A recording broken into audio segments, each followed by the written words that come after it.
like you always say, right? We need to see how the players actually perform in this game too. For Nongshim RedForce, it's match point on the line. If they lose this, they give BTR a shot at 2-0 and potentially a 3-0 easy finish here. So for Nongshim RedForce, this is their shot at pulling the game even for a 1-1.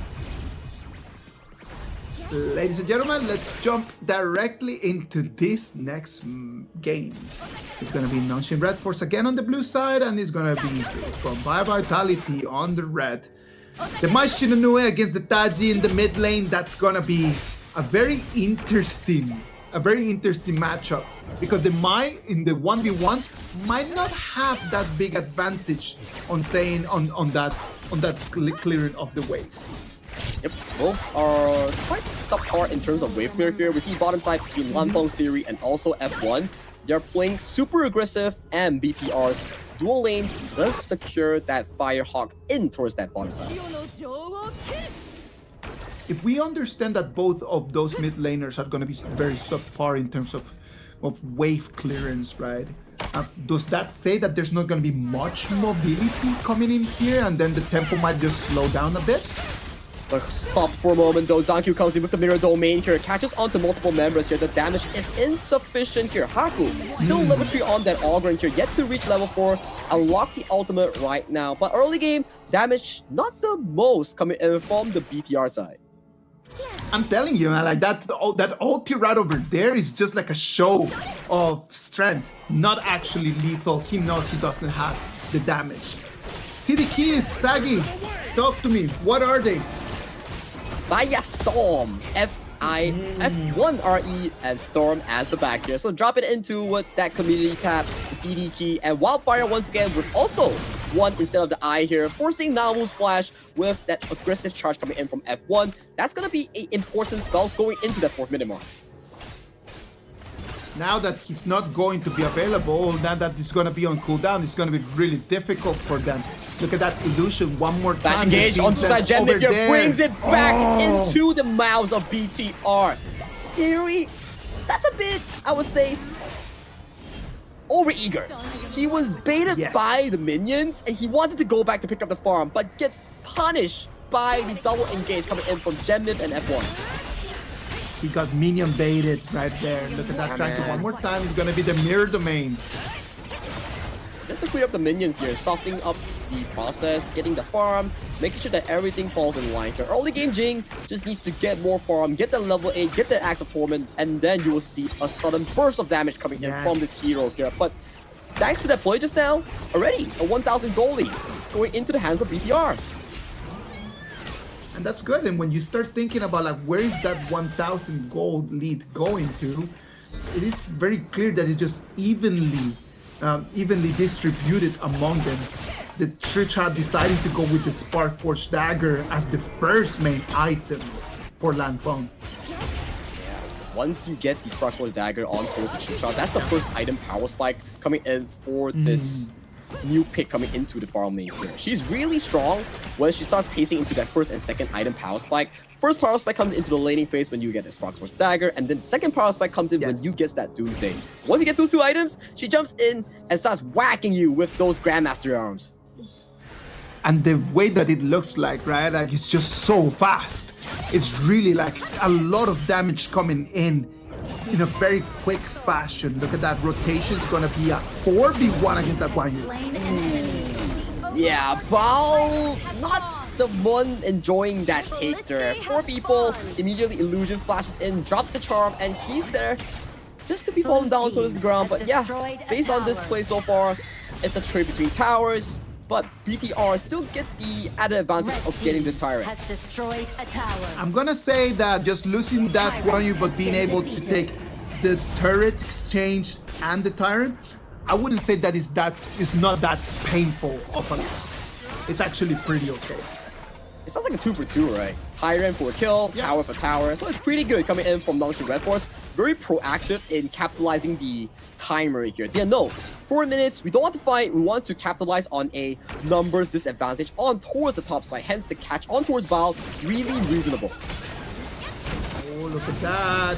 One more time. Engage on towards Rattel, falling dangerously low, multiple levels of knockouts on towards the Charlotte here, but that's all your engage tools being committed on towards Rattel. One Pure Sky, one Flash, mitigating the engager. Haku, next person to be engaged on, but there's no healing reduction.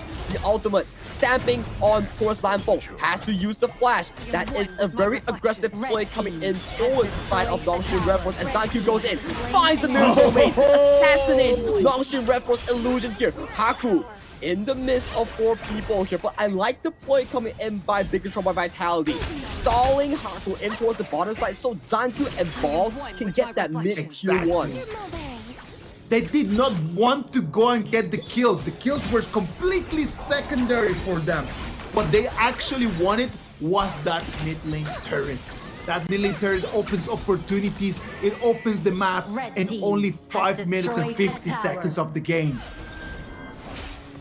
Very well played out by the side of Bigetron by Vitality, reading the map to a very complete state, and right now they're eyeing on towards this Azure Golem in the hands of Nongshim right now. Haku gets stolen away, the engage drops over on that side of Namu, immediately getting annihilated by the burst damage coming in from Zankyu and friends. Look at Bao's positioning, he wants to sandwich this play, he's forcing, putting pressure on towards the backside, but they do pull themselves back and look at the bigger picture.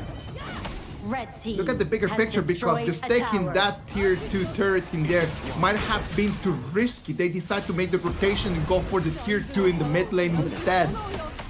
Look at that, like right now, it's just gonna be BTR just pushing left to right, just completely kiting around the whole map so they can actually have control of everything. It's really well played coming in for the side of BTR. Every single rotation that I have done always benefit them in some sort of way.